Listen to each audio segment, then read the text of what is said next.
You've probably heard of blind Bartimaeus.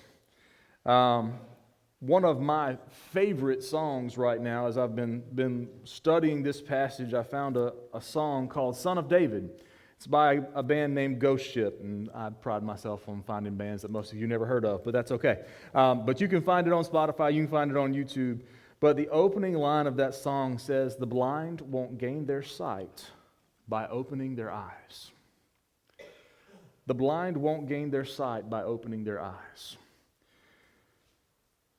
Think about that statement for a moment. Blind people don't just open their eyes and see.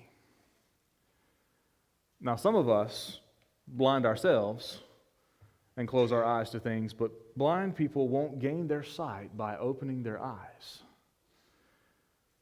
To recover their sight is going to require nothing short of a miracle. Especially in Jesus' day, we have some incredible surgeries that can help people see better, but there are some who even modern medicine cannot help. And it requires a miracle of God, the healing hand of Jesus, to accomplish what even modern medicine sometimes cannot. Which is why I think in so many of our songs, like in Amazing Grace, the comparison to us in an unsaved state is as blind men who cannot see. We can't make ourselves see. We can't. It's not like you can suddenly open your eyes as a blind person and see. We have several in our congregation, and they can testify for you. It's not just simple, oh, if I open my eyes, I can see. That's not how blindness works. The blind won't gain their sight by opening their eyes. In this story, you really have, in this whole section of Mark, which began a few chapters back with the healing of a blind man, you really have, he bookends this section on purpose with the healing of two blind men, because in the middle we have the disciples who are anything but men who can see. They are completely blind to what it is that Jesus is here for, right? They're all talking about who's going to be seated on Jesus' right and left and who's going to be the greatest in his kingdom when he comes into it. Even to the point where they're pushing their mothers to ask Jesus for favors. They really miss out on what it means to be part of the kingdom of God. But blind Bartimaeus does not. A blind man can see. And when blind men see, it shows how blind so many of us are. In the crowd are men who are just following Jesus for the entertainment. Jesus gathered a crowd wherever he went. Why? Because let's be honest, watching him heal people and cast out demons and even his teaching was very well received. He was popular. Crowds would follow him for entertainment. But blind Bartimaeus sees Jesus for who he is. Crowds follow Jesus for entertainment. But blind men see who Jesus is. The crowds would follow him. As it says in verse 46, he's leaving Jericho, he's going to Jerusalem, and a large crowd is following him. And they're following Jesus to see what he's going to do next. They're not following Jesus in the same way that his disciples followed Jesus. And so often, in cultural Christianity, we have crowds that follow Jesus just to see what happens this week. See what's going to happen in the church. See what new thing is going on. Which is why, let's be honest, a lot of our modern church practices revolve around entertaining us. There's nothing wrong with having great set design. I worked in churches, and that's what I did. I was a worship production manager, and I was very intentional about how I used lighting and sound. There's nothing wrong with that. You can glorify God with that. But the minute you think that that is what is going to draw a crowd, the minute you think that that is the thing that's going to draw people in, you've lost. You might think you can see. I mean, let's be honest. The more involved you are in the production aspect of it, the more you think you can manipulate things through different chord changes and different song arrangements, and that's not at all what church is about. It's really not. You can draw a really good crowd with a well-produced worship service, but they're not following Jesus. They're following the entertainment. And if you think that making our worship service more entertaining will gain a better following, I can assure you it does not. But you see, blind men see who Jesus is. The crowd is following Jesus because they want to be entertained. But a blind beggar named Bartimaeus is sitting by the gate of Jerusalem, or Jericho, and he hears who is coming. And he cries out. He calls, Jesus, Son of David, have mercy on me. This is a man who all day long sits at the gate begging so that he can make a living. He's as vulnerable as they come. He has no means of, there is no welfare system by which he can gain what he needs. He's completely dependent upon the charity of the people in that town. I want you to notice how the crowd treats him, though.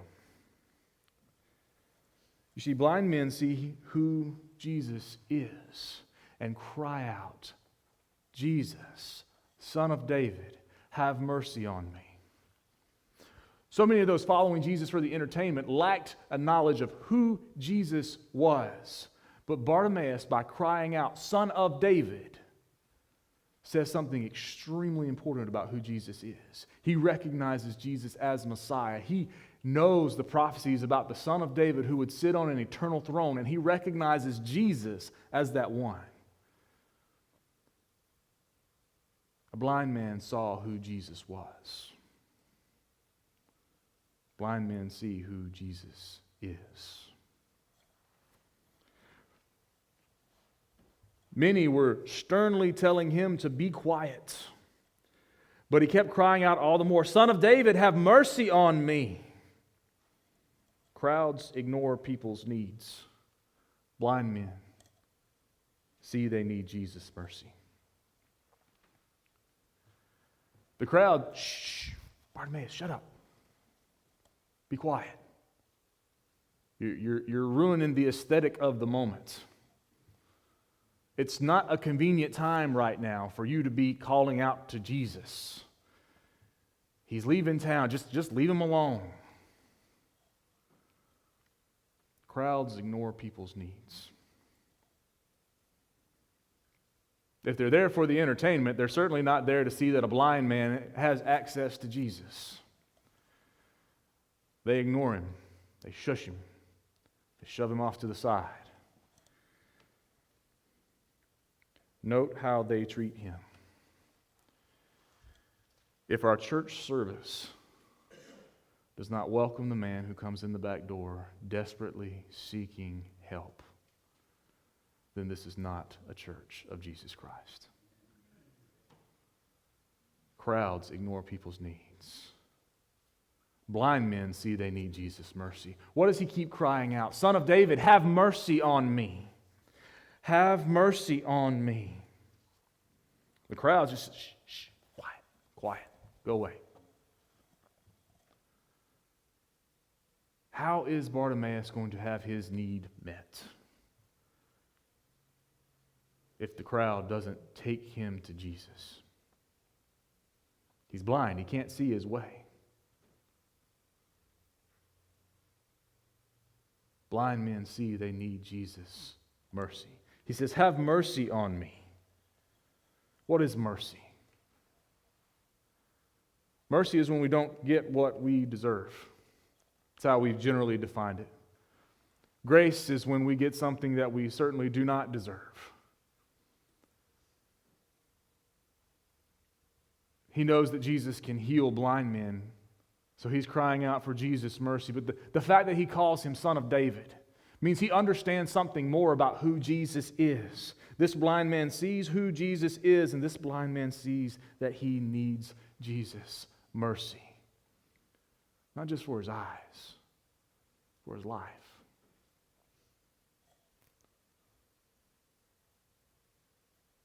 Finally, Jesus hears him. I think this speaks to his humanity, right? We talked about that with our kids and with our students as we work our way. Why does Jesus have to be fully human? Well, he's one of us. But he's in a crowd. He's surrounded by people. They're all excited and yelling. But over the sound of that crowd, he finally is able to hear, "Son of David, have mercy on me." And he says, "Stop, stop, stop."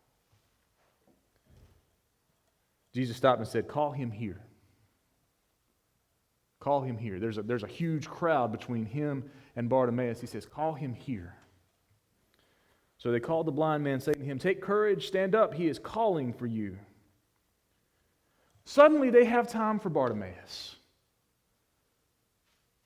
When he's part of the program, when something's about to happen, when Jesus pays him some attention, oh, Bartimaeus, come on, he's calling for you.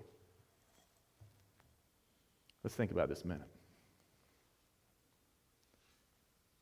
Bartimaeus is blind. He cannot see. If the crowd actually cared about his needs, what would they do? They would take him by the arm and bring him to Jesus. But once again, the crowd is ignoring his needs. They're paying lip service to Jesus because they want to see what the entertainment is. Hey, come on, Bartimaeus, let's go. Jesus is calling for you. Take courage, stand up. He's calling for you.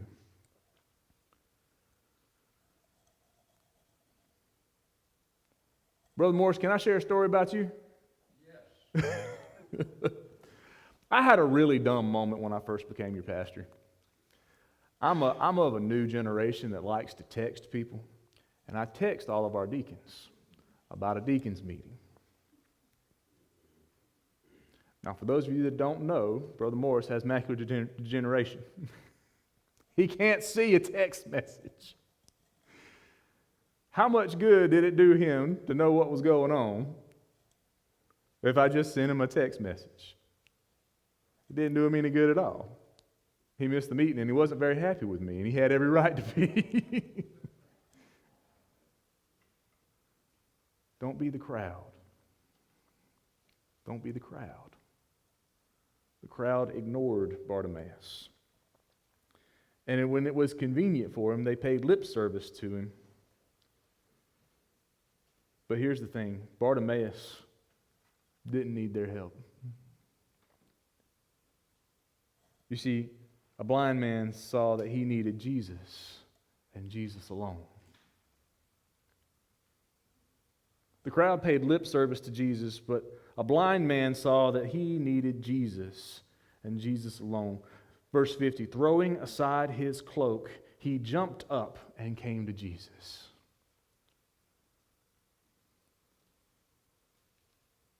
Now, I'm sure that process wasn't as simple as it sounds in the Scripture.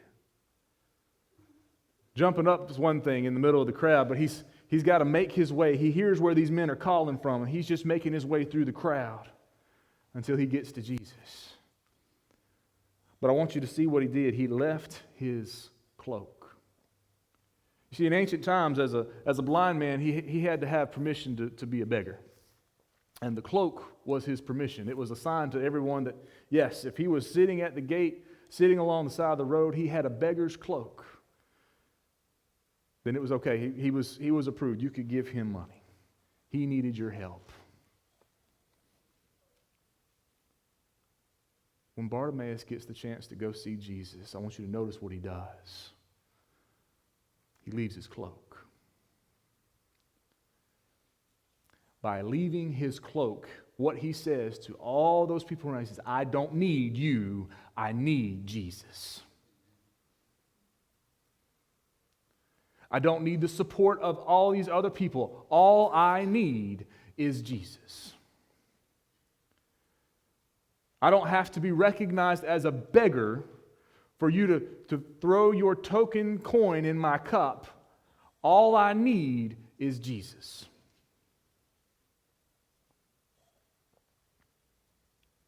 Blind men see they need Jesus alone.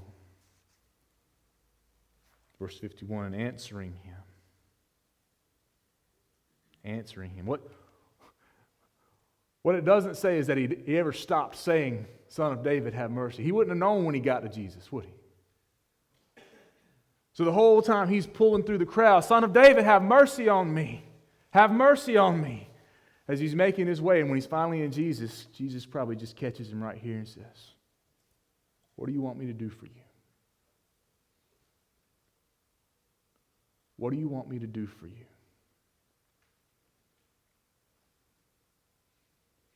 It's probably not a more important question for any of us when we get to Jesus to answer. What do you want me to do for you?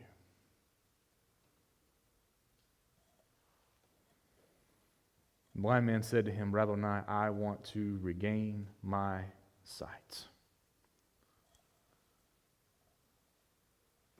For once, I think the New American Standard may have over-translated a little bit. Blind men just want to see Jesus.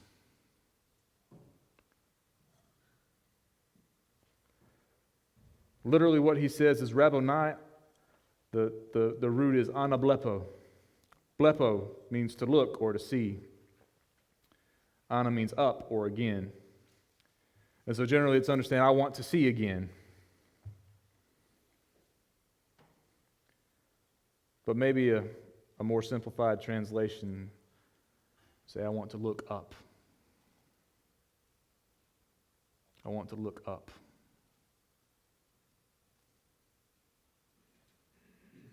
I want to look up into the eyes of the man who had mercy on me.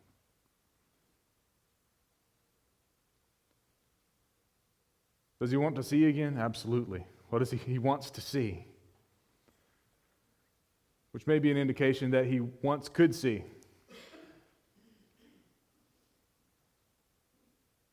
But he wants to see Jesus. He says, I want to look up. People who have kind of lost a sense of purpose or direction, people who are struggling through life, like Bartimaeus, you know what they generally tend to do? They slump. Their heads down. When they're as defeated as Bartimaeus has been, he's a beggar. He has to depend on people who have clearly not been very nice to him thus far in our story, which probably is a good indication of how they treated him normally. What does he want? He wants to look up. He wants to look up. He wants to see again. But maybe within that one simple word, there's a lot. I want to look up. I want to see Jesus. I want to see again. I want to look up. And Jesus said to him, Go. Your faith has made you well. Immediately he regained his sight and began following him on the road.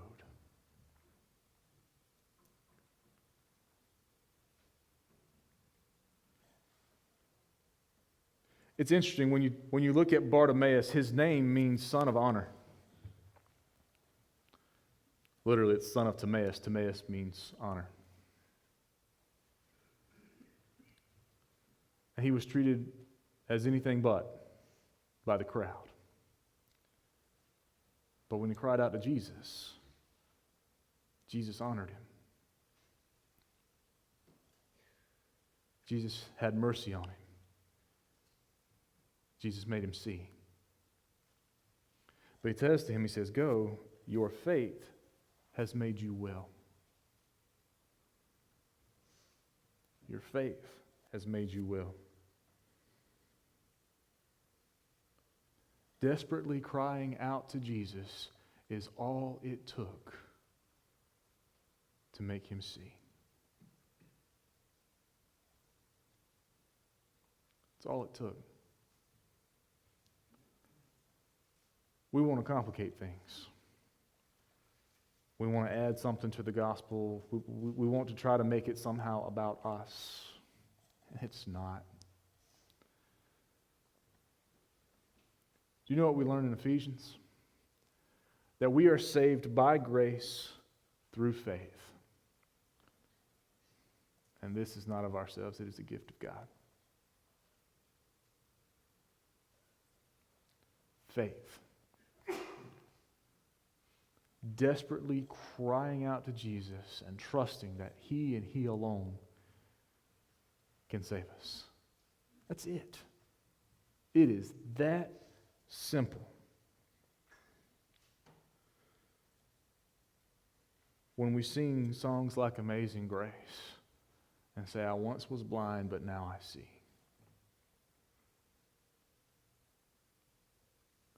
I think of men like Bartimaeus, who desperately wanted to get to Jesus, crying out, have mercy on me. Have mercy on me. And Jesus looking at him and saying, what do you want me to do for you? I want to see. I love what He does with His sight. You see what He does with His sight? Immediately He regained His sight and began following Him on the road. With His healed eyes, He fixes His gaze on Jesus to follow Him.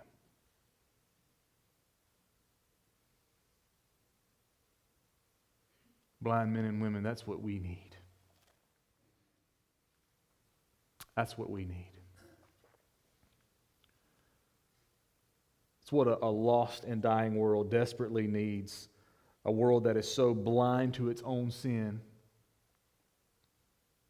it doesn't realize he can't see. And we were just like that before we found Jesus.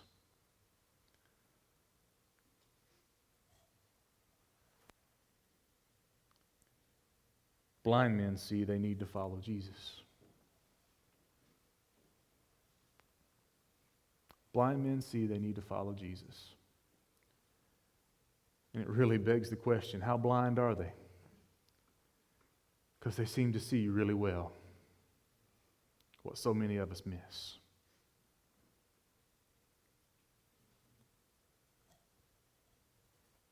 Blind men see who Jesus is. Blind men see they need Jesus' mercy. Blind men see they need Jesus alone. Blind men want to see Jesus. And blind men see they need to follow Jesus. I don't know about you, they don't sound very blind to me. I think they see right well. Maybe we need to be more like blind men and follow Jesus. And this morning, if you're in the midst of a situation where all you can think to cry out is, Jesus, have mercy on me, then I promise, He has stopped, He has caught you by the arm, He is looking you in your blind eyes and saying, what do you want me to do for you? I want to see Jesus. By faith, I want to see Jesus. By faith, I want to turn away from sin and follow Jesus. That's it. That's it. When we break all the complicated things down, that's exactly what we need to do. Recognize our blindness and go to the only one who can make us see. Recognize our sinfulness and by faith turn to the one who can make us sinless. Blind men see they need to follow Jesus.